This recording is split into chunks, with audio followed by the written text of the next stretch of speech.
Hayig soon maayong adlaw or maayong gabi. Another day nga ka-share ko sa pulong sa Ginoo. Bisan sa mubu lang minutes nung makashare ko sa inyo sa pulong sa Ginoo. I know nga ang imong sitwasyon karon usay nagkuol, usay kanang napuno sa kanang kahadlok, napuno sa kanang burden or kanang kabugaton sa kinabuhi, tanan-tanan ng mga dili maayo nasa imuha karon. But gusto lang ti kay inform nga ang Ginoo mo'y magauban sa imuha, nakasakaluyahon na asya kanunay mag-encourage sa imuha. Ang gusto lang na ako i-share sa inyo karon, ang imong kinabuhi nana siya kanang bili or kanang purpose or value, no? Sa matag usa sa atoa ang atong kinabuhi naay kanang value ba, naay kanang purpose.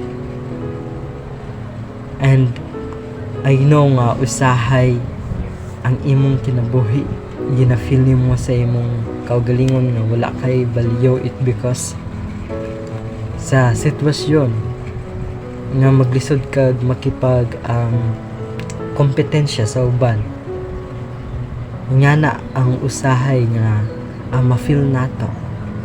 But pulong sa Ginoo nag-remind, nagaingon sa atoa sa Isaiah chapter 43 verse 1 down to 2, ana siya nga, apan karon mao kini ang giingon sa Ginoo nga maoy nagbuhat kanimo o Jacob, og nag-umol kanimo o Israel.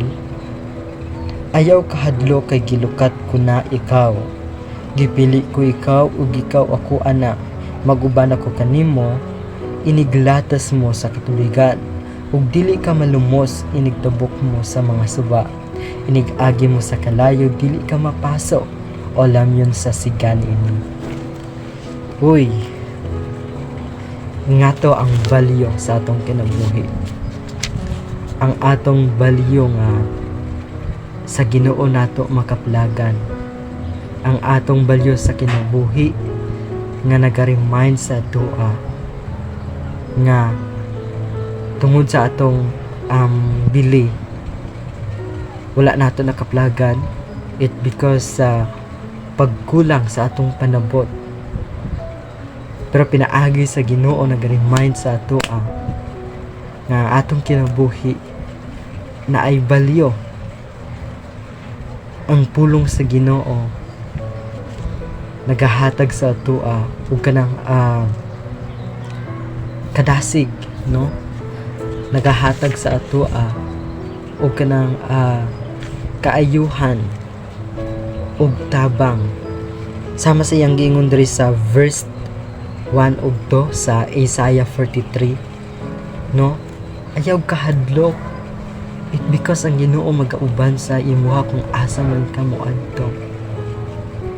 Ayaw kahadlok kung ang imong kinabuhi nakaagyaw ka ng mga pagsulay, no? Ayaw kahadlok ni ana, it because ang Ginoo ang overcome ni ana, dili pinaagi sa imong kaugalingon nga kusog.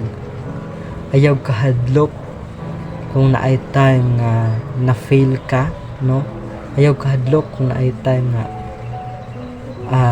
naluya ka, it because sa katapusan ni ana ang Ginoo mo'y maghahatag sa imo og kanang kadasig. And sa kini nga scriptures sa 1 ug 2, always siya nag-remind about sa kanang tabang sa Ginoo, no? About sa kanang kaluoy sa Ginoo sa atoa, about sa iyang pagkamaayo sa ato ang kinabuhi. Kay tungod gusto niya ipasinati sa atoa kung unsa ang atong balyo sa atong kinabuhi. Kay usahay ang atong balyo mura gina-reject nato ba? Wala naman ko'y pulos na pagkatao, kay dili man ko bagay sa ngingana nga sitwasyon, no? For example, ang imong kinabuhi kanang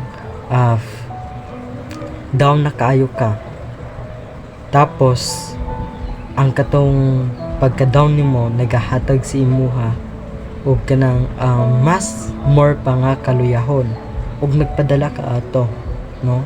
Murag nga na na reject nimo ang value sa imong kinabuhi nga luyo sa imong pagka-down, pwede ka mahimong unsa malig-on kay nagbuhat man ka og pamaagi para malig-on ka, ma-overcome nimo ang imong katong pagka down or pagkabagsak sa kinabuhi. Nga na ang purpose sa imong kinabuhi. Kung ang imong kinabuhi karon makasinati og kanang feeling walay value, iwala na it because ang Ginoo magahatag kanunay o magapasinati sa matag usa sa atoa nga ang atong kinabuhi na ay value.